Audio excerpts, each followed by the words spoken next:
Vice President Mike Pence is in Salt Lake City today. His first stop this morning, a visit to a medical company, Merit Medical Systems in South Jordan. The White House says the Vice President's proposed trade agreement with the U.S. and Mexico and Canada will be a main focus. ABC4's Jared Giottanini is live in South Jordan with more.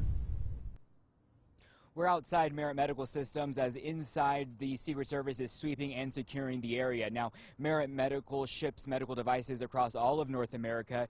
It's one of several stops the Vice President plans to make as he tours the U.S. Now, as I mentioned, Merit Medical manufactures disposable medical devices for radiology, cardiology, and emergency services. It's headquartered in Salt Lake, but most of its production is in Mexico and Canada. The founder, Fred Lampropoulos, says Merit Medical System employs about 1,000 people in Tijuana, Mexico, and more than 100 in Canada. Lampropoulos supports the president's push for a new trade deal between U.S., Mexico, and Canada.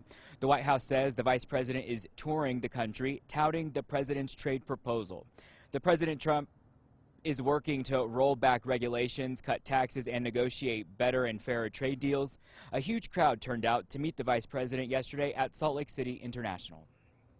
The American economy is booming after President Trump's leadership. I'm here in Utah because this is a state that knows how to create jobs, knows how to create opportunities, and I wanted to be here to make sure the people of Utah and their elected representatives knew just how important the United States-Mexico-Canada agreement is for Utah and is for America.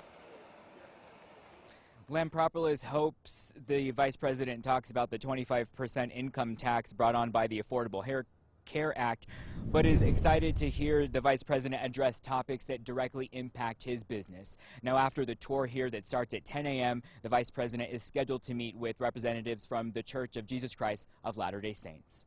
Reporting live, Jared Giottanini, ABC4 News.